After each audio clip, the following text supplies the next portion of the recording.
जी dear students, कैसे हैं आप? आई होप आप सब ठीक हैं। Welcome to GS academy YouTube channel.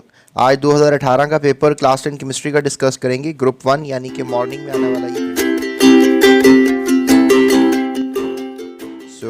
ये इस वीडियो को एंड तक देखिएगा क्योंकि I really wish and think कि ग्रुप 1 और 2 के पेपर को मिलाकर ही जो है इस साल का पेपर जो है वो आपका बनाया जाएगा।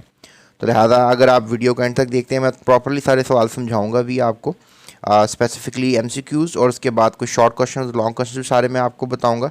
अगर आप इस वीडियो को पूरा देखेंगे तो इंशाल्लाह आपका वक्त ज़ाया नहीं जाएगा और उसमें आपको बहुत सा फ़ायदा होने वाला है। तो चलते हैं पहले क्वेश्चन की तरफ। Night blindness is because of the deficiency of. Night blindness basically biochemistry से जो है वो सवाल लिया गया, that is chapter number 13 basically. तो इसमें सवाल किया गया है कि नाइट ब्लाइंडनेस क्यों होती है, यानी आंखों की बीमारी है ये नाइट ब्लाइंडनेस, रात को नज़र नहीं आता, तो विटामिन ए की कमी से हुई है। ये सवाल पहले भी पिछली दफ़ा बड़ा आ चुका हुआ है, तो इसके आने के वैलिड चांसेस हैं।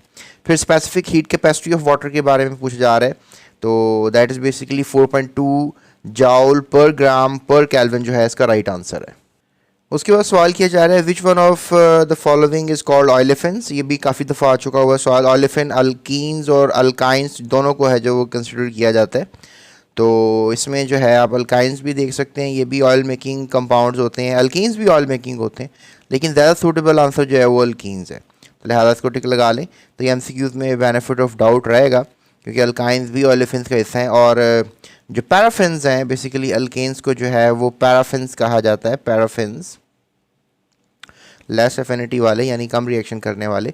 अल्कीन चूँकि इनमें carbon to carbon double bond होता है और अल्काइन में भी carbon to carbon triple bond होता है, तो इसलिए ये ज़्यादा रिएक्टिव जो हैं वो होते हैं। तो अल्कीन्स इसका भी फ़िलहाल मैं आपको आंसर बताऊंगा, लेकिन अल्काइंस भी हो सकते हैं। If you have any suggestions तो कमेंट में ज़रूर कीजिएगा। A disease that causes bone and tooth damage, ऐसी बीमारी जो दांतों को ख़राब करती है, दैट इज़ फ्लोरोसिस। ये वाटर बॉर्न डिजीज़ से सवाल लिया गया है। अभी एमसीक्यूज़ करवा के मैं आपको जो है बताऊंगा कौन कौन से चैप्टर से सवाल आए हैं सारे, तो you just don't need to worry. उसके बाद the colour of hydrogen iodide. Hydrogen iodide का कलर पूछा गया, नॉट आयोडीन। आयोडीन का कलर पर्पल होता है, लेकिन हाइड्रोजन आयोडाइड कलरलेस होता है, याद रखिएगा। Hydrogen iodide is a compound जो कि हाइड्रोजन और हाइड्रोजन गैस और आयोडीन मॉलिक्यूल के मिलने से बन जाता है। आयोडीन तो पर्पल होता है लेकिन हाइड्रोजन आयोडाइड कलरलेस होता है। सो ये डॉज किया जा रहा है आपको बेसिकली एमसीक्यू करके। So depending upon the temperature variation atmosphere is divided into how many regions. अगर हम एटमॉस्फेयर की बात करें, that is basically chapter number 14 of your book, तो उसमें कितने टोटल एटमॉस्फेरिक रीजन्स हैं? तो डेफिनेटली दे आर 4, याद रखिएगा। The troposphere, the stratosphere, mesosphere and thermosphere.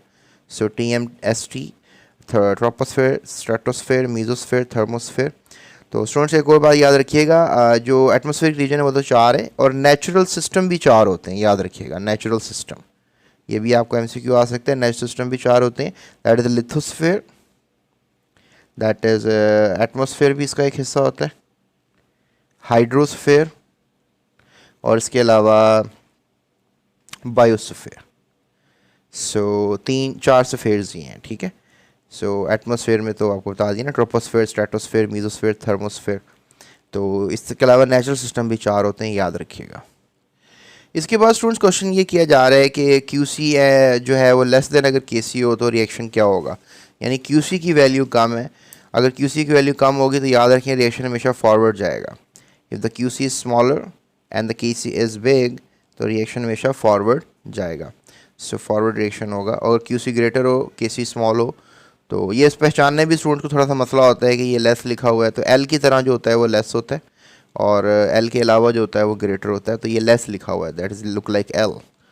उसके बाद स्टूडेंट्स 8वां MCQ किया गया, when glucose and fructose combine they produce. Glucose और फ्रुक्टोज आपस में जब मिल जाएंगे तो क्या बनेंगे? सुक्रोज बनाएंगे।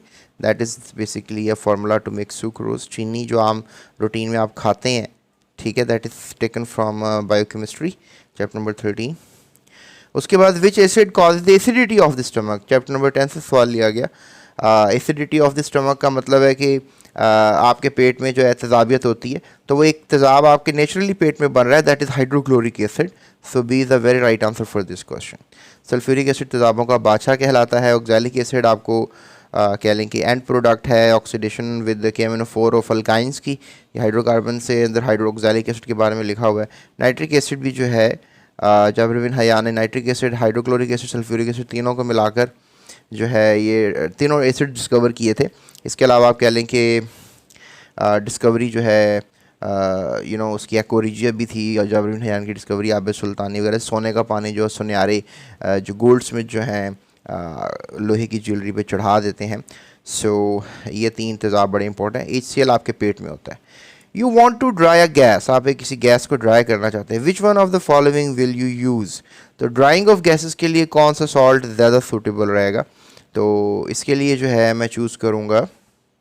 तो स्टूडेंट्स मैं आपसे कहना ये चाहूँगा कि जो सोडियम क्लोराइड है that is being not use for drawing of gases. Calcium carbonate चूना है, ये यूज ऑफ सॉल्ट्स के अंदर, नेम ऑफ सॉल्ट्स के अंदर इसका नाम ही नहीं है।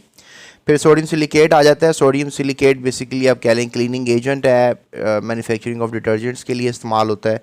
एडहेसिव्स यानी कि गूंदे बनाने के लिए इस्तेमाल होता है। कैल्शियम ऑक्साइड का स्टूडेंट जिक्र है, टॉपिक जो है that is basically you can say, बल्कि कैल्शियम ऑक्साइड ही लिखा हुआ है, कैल्शियम ऑक्साइड। तो इसमें लिखा हुआ है कि जो कैल्शियम ऑक्साइड है और एक और साथ इसके सॉल्ट है which is called as sodium hydroxide. तो अगर इन दोनों सॉल्ट्स को मिला लिया जाए तो एक मिक्सचर बनता है। इस मिक्सचर का नाम है सोडा लाइम। और ये बोर्ड में बड़ी दफ़ा शॉर्ट क्वेश्चन आता है, सोडा लाइम क्या है, इसके क्या इस्तेमालात होते हैं।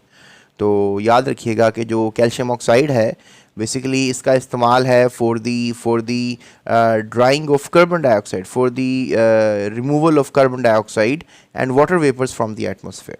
यानी कि कैल्शियम ऑक्साइड जो है that is the right answer, जो पानी के वेपर्स को और कार्बन डाइऑक्साइड को हवा से अपने अंदर जज्ब कर लेता है। ये मिक्सचर स्पेसिफिकली, मतलब कैल्शियम, उसे हम क्विक लाइम भी कहते हैं। We use to call calcium oxide as quick lime.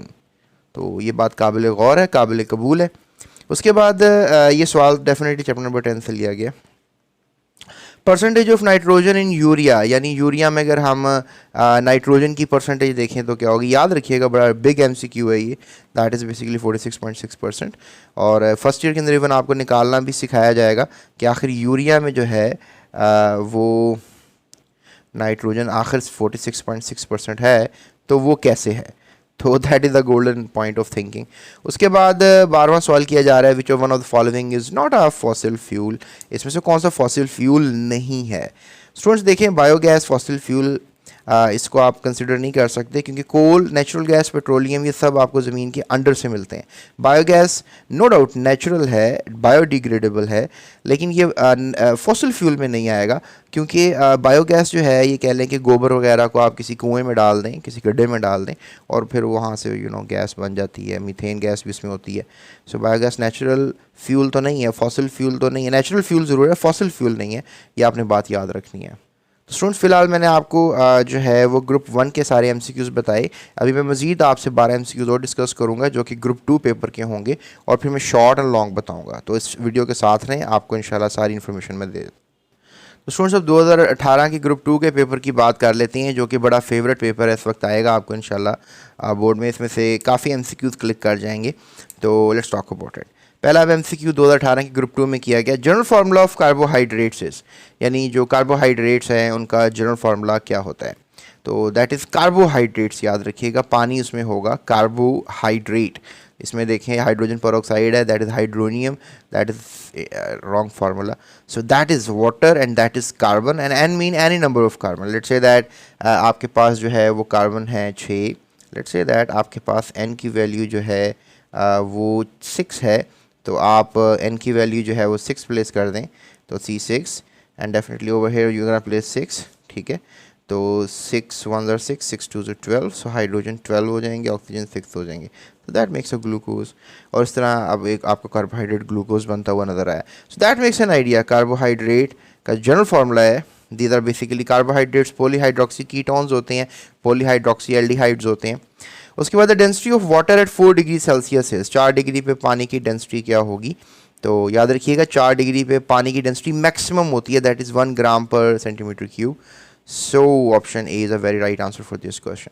उसके बाद नेक्स्ट क्वेश्चन है जी, dehydration of alcohols can be carried out with, यानी पानी जो है वो अल्कोहल्स में से निकाला जा सकता है। So we have ethyl alcohol, let's say that we have ethyl alcohol, So let me just draw the structure of this molecule.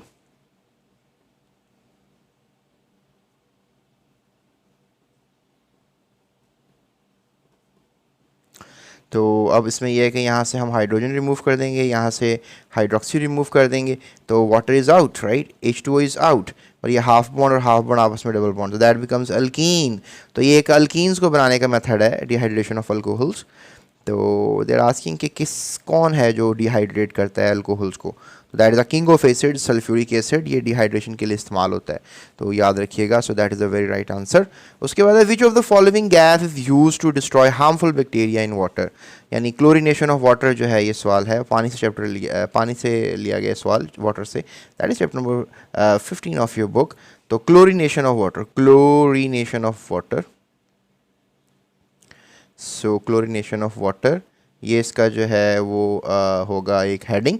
तो क्लोरीन का इस्तेमाल किया जाएगा स्विमिंग पूल्स को साफ़ करने के लिए, अमूमन क्लोरीनेशन की जाती है ताकि पानी जो है वो जर्म्स वगैरह से फ्री हो जाए और ज़्यादा डिजीज़ ना हो जो स्विमिंग पूल में नहाने के लिए हैं, स्विमिंग पूल लवर्स के लिए, chlorination of water is very important.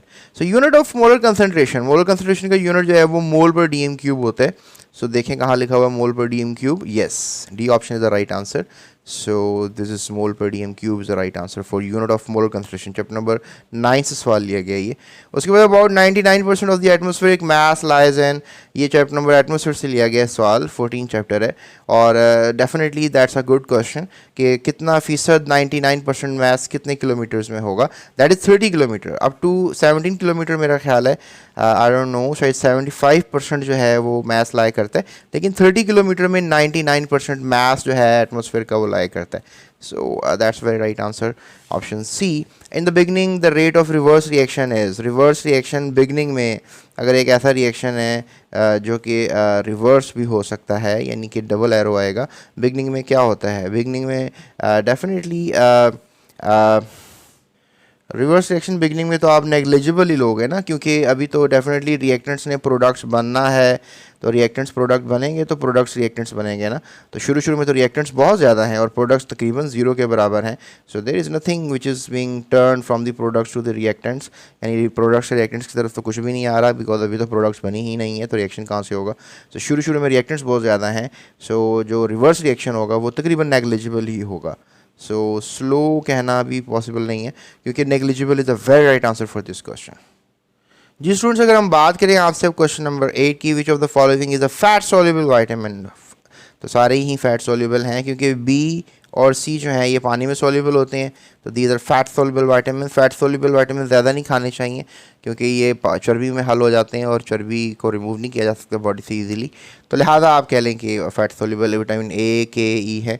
और आप मुझे बताएं, रिकेट्स की बीमारी होती है, ठीक है, रिकेट्स की बीमारी, अभी थोड़ी देर पहले मैंने आपको नाइट ब्लाइंडनेस की बीमारी बताई थी, नाइट ब्लाइंडनेस, ये बीमारी किन विटामिन से होती है, कमेंट करके आप मुझे बता दें।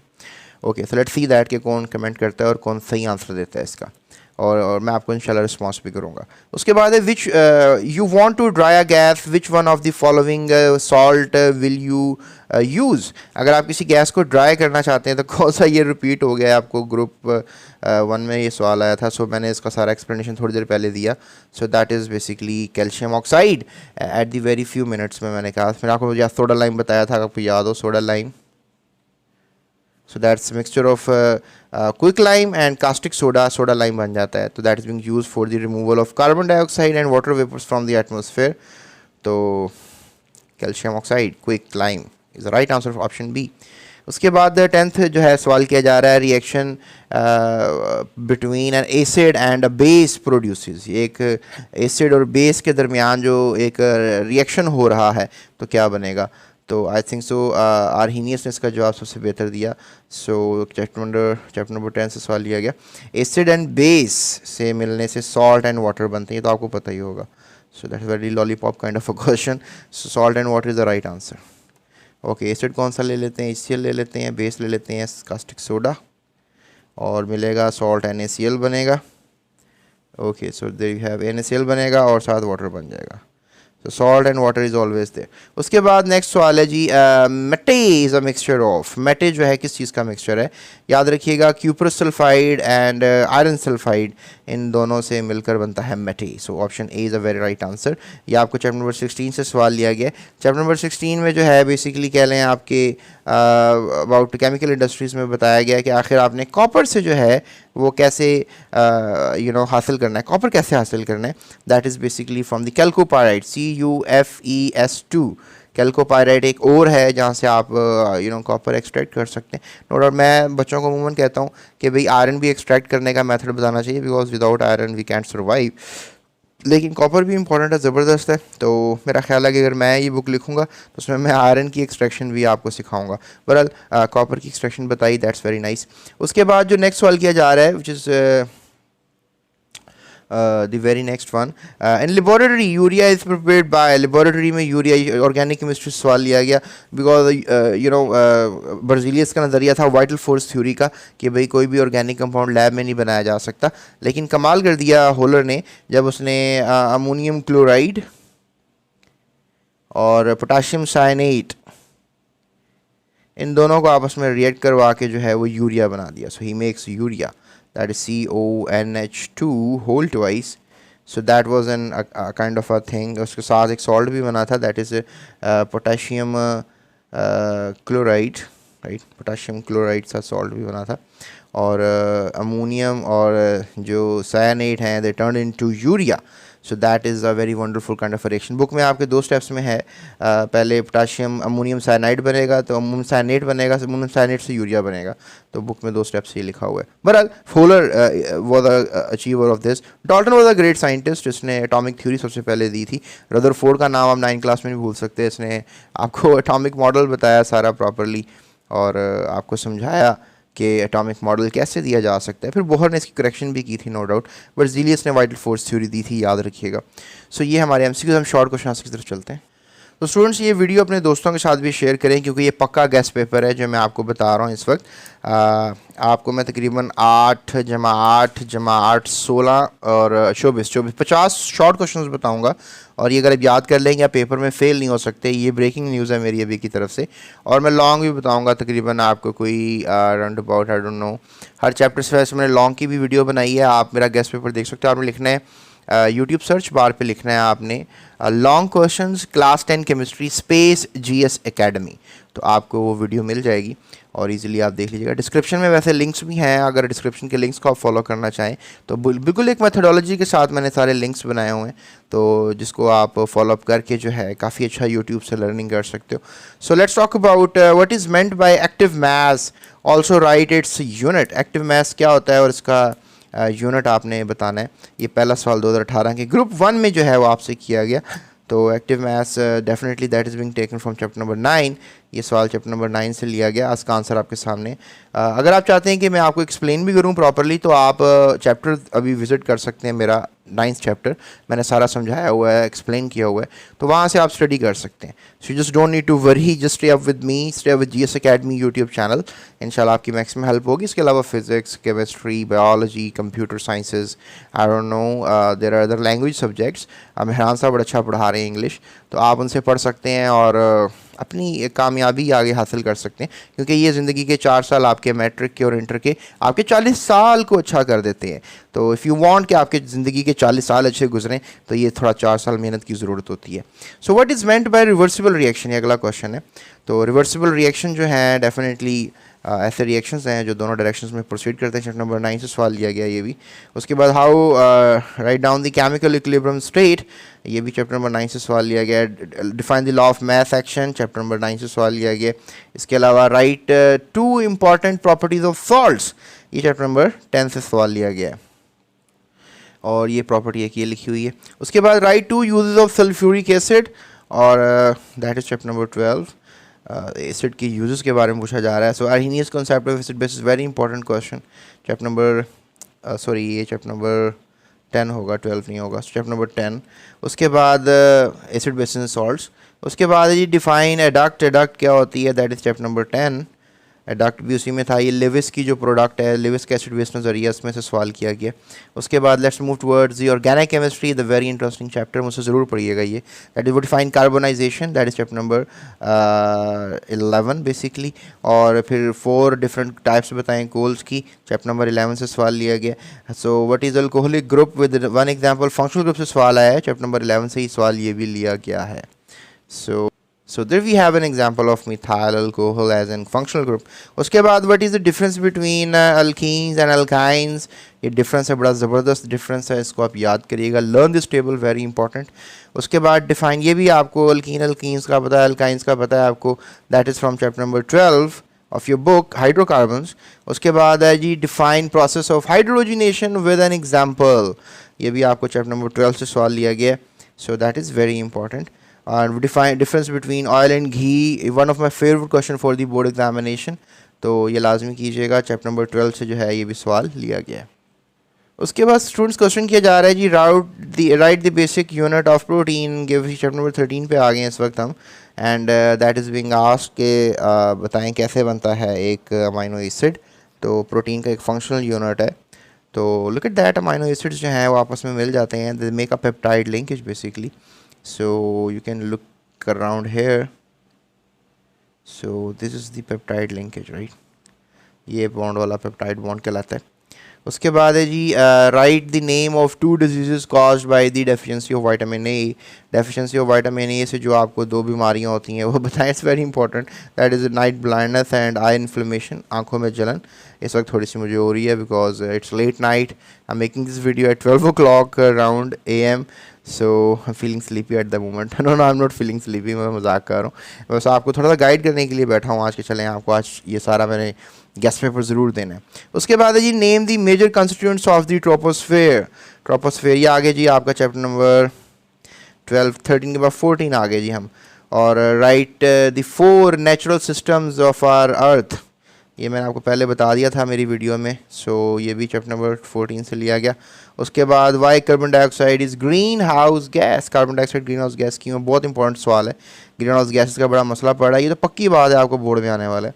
सो that is chapter number 14 again. उसके बाद है जी mention the disadvantages of detergents, detergents बनाते हैं स्टूडेंट्स से याद रखिएगा, फॉस्फेट्स ये कॉज करते हैं यूट्रोफिकेशन, ठीक है, मैं लफ्ज़ लिख देता हूँ यहाँ पे, इस पर काम कीजिएगा, यूट्रोफिकेशन, तो ये यूट्रोफिकेशन कॉज करते हैं। और डिटर्जेंट्स आर नॉट गुड, लेकिन क्योंकि हमारी रोज़मर्रा की ज़िंदगी में इस्तेमाल हो रहे हैं, so we have to use it. और कैसे ही चले जाते हैं पॉन्ड्स में, स्ट्रीम्स में, लेक्स में, रिवर्स में, और जाके इसको ख़राब कर देते हैं और वाटर पोल्यूशन भी कॉज करते हैं। तो आप मुझे कोई हल बताएं डिटर्जेंट से कैसे छुटकारा पाया जाए, डिटर्जेंट्स का नेमुल बदल क्या है, यानी क्या हो सकता है इसके अलावा, आप मुझे कमेंट में बताएं। So detergents remains in water for a long time and makes the water unfit for aquatic life. उसके बाद ये how water borne disease can be prevented, water borne disease यानी पानी से जो पैदा होने वाली बीमारी हैं उससे आप कैसे बच सकते हैं। We are on chapter number 15 of your book, second last chapter.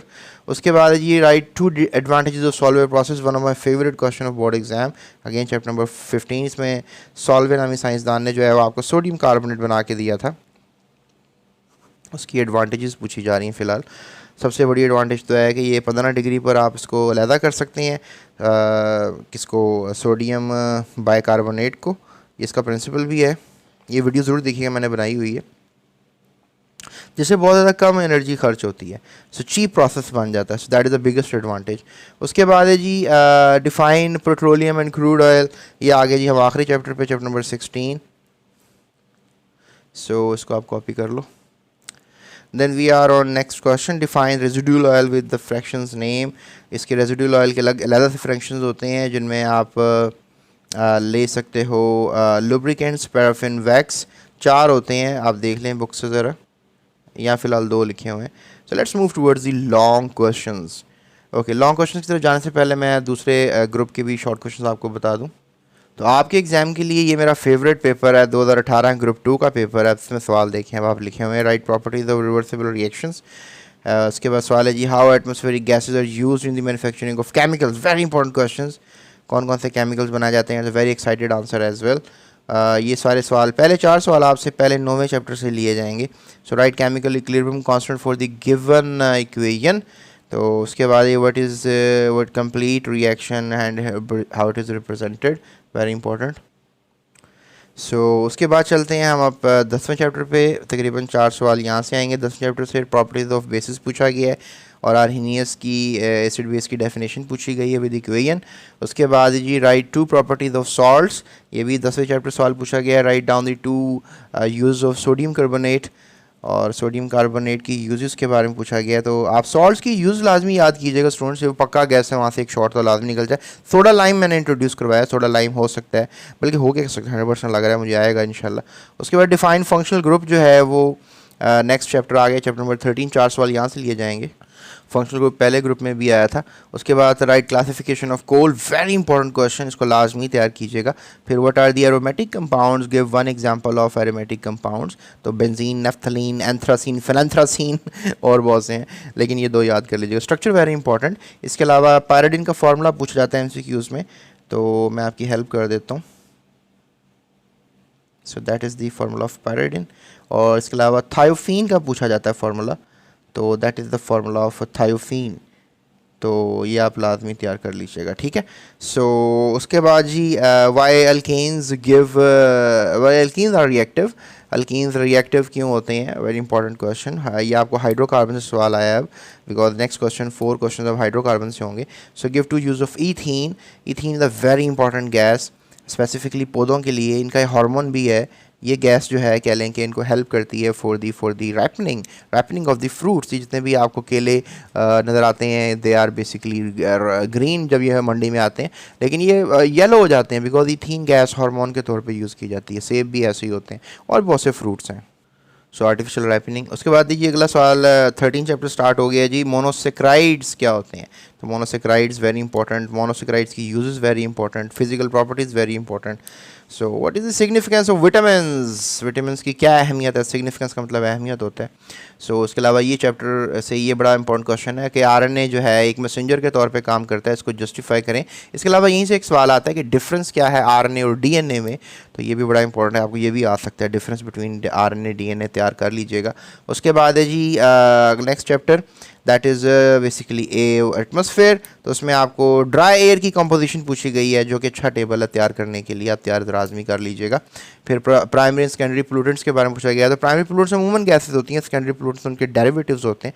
तो सल्फर डाइऑक्साइड से सल्फ्यूरिक एसिड सेम, और कार्बन डाइऑक्साइड से कार्बोनिक एसिड वगैरह सेकेंडरी पोल्यूटेंट में आएंगे। ये सेकेंडरी पोल्यूटेंट्स हो गए, ये प्राइमरी पोल्यूटेंट्स हो गए। इनके नाइट्रिक एसिड भी चूँकि एक लिक्विड है, तेजाब है, तो ये सेकेंडरी पोल्यूटेंट्स में आएगा। हेडिंग बना के प्रॉपरली इसको लिखिएगा। तो स्टाइल आपको पता है अपना अपना होता है, तो हर कोई अपने अपने स्टाइल से लिख रहा होता है। उसके बाद है जी write 2 effects of ozone depletion. Ozone की कमी क्यों हो रही है? तो सबसे बड़ा रीज़न जो है वो एरोसोल स्प्रेज हैं जो हम कर रहे हैं, क्योंकि डेफिनेटली उससे ओजोन के जाके वो क्लोरोफ्लोरोकार्बन्स बनते हैं। तो ना मलेरिया बढ़ जाएगा अगर ओजोन डिप्लीशन हो जाएगी, सबसे बड़ा मसला। ये फूड चेन डिस्टर्ब हो जाएगी। ये बड़े बड़े मसले हैं जो आपको बताए जा रहे हैं। We are on chapter number atmosphere, chapter number 14। फिर पानी पे आ जाएं, चैप्टर नंबर 15 के ऊपर आ जाते हैं। That is disadvantages of hard water. Capillary action जो है वो क्या होता है? इसके अलावा डिफाइन मेटलर्जी की डेफिनेशन आ गई, और we are on the very last chapter now, that is chapter number 16।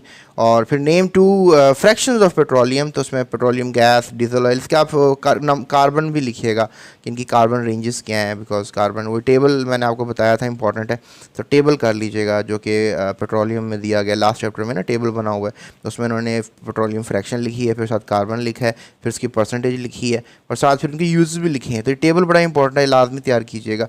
उसके बाद what is the role is played by pine oil in the front of flotation process, sorry in the froth flotation process. Froth का मतलब जो है वो झाग होता है।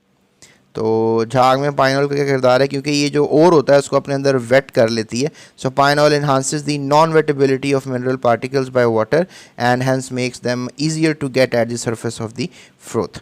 यानी कि झाग की सरफेस पे आ जाती है। इसमें दूध पे मलाई आ जाती है ना, तो मलाई को तो फ्रोथ नहीं कहोगे, लेकिन पाइन ऑयल को डालने से पानी के अंदर ओर से में मिक्स हो जाता है, तो एक अजीब सी मलाई टाइप वहाँ पे भी बनती है, उसको हम फ्रोथ कहते हैं। तो that is froth flotation process. इसको हमने ओर को साफ़ करने के लिए कह लें कि ये अमल किया था। That is the concentration of the froth, concentration of the ore, sorry. तो स्टूडेंट्स ये लीजिए, अब उस वीडियो के उस पड़ाव पे आ गए हैं जहाँ पे आप लॉन्ग क्वेश्चन का बेदर्दी से इंतज़ार कर रहे होते हैं। तो ये हमारे पास जो है आ गया है जी अब लॉन्ग क्वेश्चन का हिस्सा। पहला जो 2018 के पेपर में ग्रुप 1 में लॉन्ग आया था वो इक्विलिब्रियम कांस्टेंट आया था और extent of reaction can be predict with the help of the value of Kc। तो ये इक्विलिब्रियम कांस्टेंट की पहले डेफिनेशन बतानी है और फिर एक्सटेंट ऑफ रिएक्शन है, वहाँ इंपॉर्टेंस ऑफ Kc के अंदर ये एक्सटेंट ऑफ रिएक्शन के बारे में लिखा गया है। तो आपने इक्वेशंस भी बनानी है और सारा बुक से आप उसको फॉलो कर लें। Start on the 4 uses of basis, ये आपको चैप्टर नंबर 10 से सवाल है। तो चैप्टर नंबर 9 चैप्टर नंबर 10 इससे लॉन्ग आता है, आपको पता है, तो ये आ गया। उसके बाद जी नेक्स्ट है right the physical properties of alkenes, तो ये आ गया हाइड्रोकार्बन चैप्टर नंबर 12। तो ये इंपॉर्टेंट है, ये आप इसको नोट डाउन कर लें। उसके बाद ये right a note on deoxyribose nucleic acid, ये अनप्रिडिक्टेबल क्वेश्चन था जो आया लास्ट टाइम बोर्ड के अंदर 2018 के पेपर में। तो डीएनए के ऊपर आपको लॉन्ग आ सकता है, तो ये इसको आप तैयार कर लीजिएगा। So DNA as a very important part of your cell. लेकिन ये सवाल अगर मैं होता एग्जामिनर तो ना देता, बिकॉज क्योंकि बहुत से बच्चे बायोलॉजी नहीं पढ़ते हैं, लेकिन चूंकि केमिस्ट्री के अंदर ये सवाल उन्होंने बताया है इसलिए पूछने का तो हम मजाज रखते हैं। लेकिन ये सवाल ज़्यादातर बायोलॉजी के स्टूडेंट से किया जाए तो ज़्यादा मुनासिब रहेगा। तो बहरहाल ये है कि it's a part of your syllabus, तो इसलिए उन्होंने पूछ लिया। सो that is the long question, को आप नोट डाउन कर लें। और एक बात और ऐड करता चलूँ कि यहाँ पे जो बच्चे पढ़ रहे होते हैं अब बायोलॉजी, उनके लिए तो आसान होगा, लेकिन जो कंप्यूटर पढ़ रहे होते हैं उनके लिए थोड़ा सा मुश्किल हो जाएगा। सो नेक्स्ट है what is meant by concentration of ore and 2 methods for concentration of ore. तो ये कंसंट्रेशन ऑफ ओर का मेथड भी इंपॉर्टेंट है, तो कंसंट्रेशन के मेथड आगे। ये बड़ा ईजी सा पेपर बना क्योंकि ये सवाल बड़ा इंपॉर्टेंट है। कंसंट्रेशन इतना मुश्किल नहीं था सवाल पूछा जाना, इसमें रोस्टिंग स्मेल्टिंग का सवाल ज़्यादा इंपॉर्टेंट होता है, वो आना चाहिए लेकिन वो नहीं आया। सो ये डायग्राम भी ज़रूरी है। उसके बाद स्टूडेंट्स नेक्स्ट चलें तो they are asking give 2 methods of removal of permanent hardness. ये बड़ा इंपॉर्टेंट सवाल होता है, इसको आप लाजमी कीजिएगा। परमानेंट हार्डनेस आपको पता है स्टूडेंट्स के 2 मेथड से की जाती है, बाय वॉशिंग सोडा और बाय सोडियम जोलाइट। तो ये 2 मेथड हैं जिससे आप परमानेंट हार्डनेस को रिमूव कर सकते हैं। So follow up your book. अब चलते हैं स्टूडेंट्स हम आपके उस लॉन्ग पार्ट पे, ग्रुप 2 के लॉन्ग पार्ट पे। ग्रुप 2 में जो लॉन्ग क्वेश्चन आए, state law of mass action आ गया जो कि अमूमन आपने तैयार किया ही होता है, और chemical equilibrium constant is helpful for the prediction of direction of reaction. तो ये ऐड करके वो सवाल करते हैं आपसे, सो दैट इज़ वेरी इंपॉर्टेंट। इसके अलावा right the use of 4 basis, 4 basis के यूजेस जो हैं वो आपने बताने होते हैं। तो बड़ा इंपॉर्टेंट सवाल है, चैप्टर नंबर 10 से आया। Give the physical properties of alkanes, very आसान किस्म का क्वेश्चन। अल्केन्स, अल्कीन्स, अल्काइंस तीनों की फिजिकल प्रॉपर्टी तैयार कर लीजिएगा, इसमें से एक दोबारा आएगी। उसके बाद एक्सप्लेन दी सोर्स। इसके अलावा सोर्स ये जो है ना चैप्टर, इसमें मैं 2 लॉन्ग आपको और बता देता हूँ। एक तो यूजेस ऑफ एसिटाइलिन आपको आ सकता है, हाइड्रोकार्बन्स की बात कर रहा हूँ, और इसके अलावा इसमें से आपको आ सकता है ऑक्सीडेशन विद KMnO4 वाला। तो लिहाजा ये कर लें, बस चैप्टर में से डन हो गया सारा कुछ। उसके बाद give 5 physical properties of alkanes, alkanes की फिजिकल प्रॉपर्टीज उसको find. So explain the sources and use of carbohydrates, proteins की भी आ सकती हैं और इसके अलावा लिपिड्स की भी आ सकती हैं। और अभी मैंने DNA का सवाल आपको पहले बताया, तो ये इसमें वैसे द वेरी इंटरेस्टिंग मज़े की बात है कि इस चैप्टर से जो है वो लॉन्ग क्वेश्चन नहीं आता, लेकिन 2018 की ग्रुप B में यहाँ से भी लॉन्ग क्वेश्चन बनाया गया। सो बल्कि बल्कि सही यहीं से आता है, बायोकेमिस्ट्री से लॉन्ग आता है, ऑर्गेनिक से नहीं आता, तो ऑर्गेनिक से जो है वो नहीं बनाया गया। So this makes an idea. तो स्टूडेंट्स यहाँ से मैं आपको गेस दूंगा कि आप ये रिफाइनिंग कर लें। रिफाइनिंग है right note on fractional distillation of petroleum, और इसके अलावा आप रोस्टिंग स्मेल्टिंग का सवाल कर लीजिएगा, और इसके अलावा आप वो जो सॉल्वे प्रोसेस के स्टेप्स हैं, इसके अलावा यूजेस ऑफ यूरिया लाजमी कर लीजिएगा, ठीक है। ये आपका चैप्टर नंबर 16 का गैस है। और यहाँ से सवाल आया जी, explain 2 waterborne disease with how can be prevented. 2 waterborne disease का पूछा गया और प्रिवेंशन का पूछा गया। तो याद रखिएगा कि वाटरबोर्न डिजीज़ सारी याद कर लीजिएगा चैप्टर नंबर 15 में से, और वाटर में से जो परमानेंट हार्डनेस के रिमूवल के तरीके हैं वो लाजमी कर लीजिएगा। इसके अलावा सॉल्वे प्रोसेस जो है आपको मैंने बता दिया पहले से ही, और चैप्टर नंबर 16 से मैंने आपको बता दिया रोस्टिंग स्मेल्टिंग का, बेसमराइजेशन भी कर लीजिएगा, ठीक है। सो ये हमारे पास स्टूडेंट्स वीडियो थी आज की। चैप्टर नंबर 11, चैप्टर नंबर 14 से आपको सवाल नहीं आते हैं। तो ये थी हमारी आज की video. Your very important half an hour with me. I hope so आपने इसको बड़ा फ्रूटफुल समझा होगा। इफ़ येस तो अभी सब्सक्राइब तो लाजमी कर लीजिएगा। क्योंकि आपके सब्सक्राइब करने से हमारी हौसला अफजाई होती है।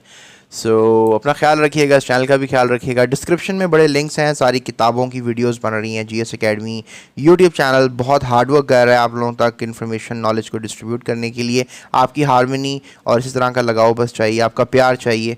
सो अभी अपना ख्याल रखिएगा, अपनी सेहत का भी ख्याल रखिएगा, क्योंकि जान है तो जहान है, दुनिया मेरी जान है। So that's it, thank you so much, अस्सलाम वालेकुम।